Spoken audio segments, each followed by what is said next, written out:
हमारे दो सबसे बड़े राष्ट्रीय पर्व हैं, 15 अगस्त और 26 जनवरी। दोनों ही दिन हम तिरंगा फहराते हैं।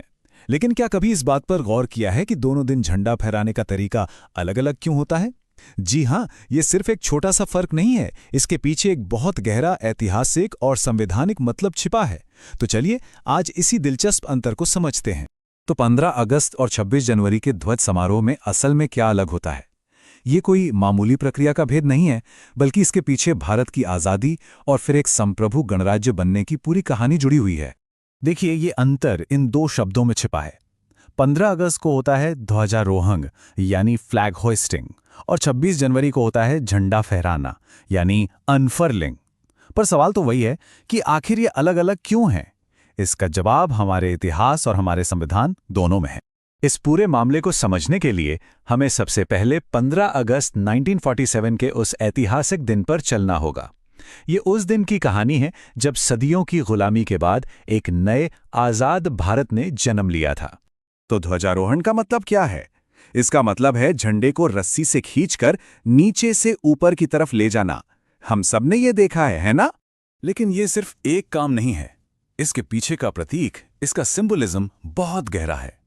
15 अगस्त 1947 को जब प्रधानमंत्री जवाहरलाल नेहरू ने लाल किले पर पहली बार तिरंगा फहराया तो उसे नीचे से ऊपर ले जाया गया। ये इस बात का प्रतीक था कि हमारा देश गुलामी के अंधेरे से निकलकर आज़ादी के ऊंचे आसमान तक पहुंच गया है। अच्छा, अब आते हैं 26 जनवरी पर, यानी हमारे गणतंत्र दिवस पर। ये दिन उस आज़ादी को एक संविधान के दायरे में लाने का उत्सव है जो हमें 1947 में मिली थी। यहां पर तरीका बिल्कुल अलग है। 26 जनवरी को झंडा पहले से ही खंबे के टॉप पर बंधा होता है। सेरेमनी के दौरान रस्सी खींचकर सिर्फ उस बंधे हुए झंडे को खोला जाता है, उसे ऊपर नहीं खींचा जाता। इसका सिंबलिज्म भी एकदम साफ है। झंडा पहले से ही ऊंचाई पर है क्योंकि राष्ट्र तो पहले से ही आज़ाद और स्थापित है। ये समारोह तो हमारे संविधान के तहत अपनी संप्रभुता और शासन करने की क्षमता का जश्न है। तो अब जब हम दोनों तरीकों को समझ गए हैं, तो चलिए इस अंतर के पीछे के और भी गहरे संवैधानिक और ऐतिहासिक कारणों को खंगालते हैं। गणतंत्र दिवस पर झंडे का पहले से ही ऊपर होना यह दिखाता है कि राष्ट्र सबसे ऊपर है। वो किसी भी व्यक्ति या पद से ऊपर एक स्थापित और संप्रभु इकाई है। पर यहाँ एक और बड़ा दिलचस्प सवाल खड़ा होता है।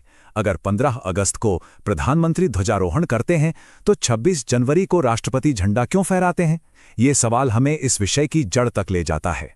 इसका जवाब एकदम सीधा और बहुत दमदार है, क्योंकि राष्ट्रपति भारत के संवैधानिक प्रमुख हैं और गणतंत्र दिवस तो हमारे संविधान के लागू होने का ही जश्न है, जिसके संरक्षक खुद राष्ट्रपति हैं।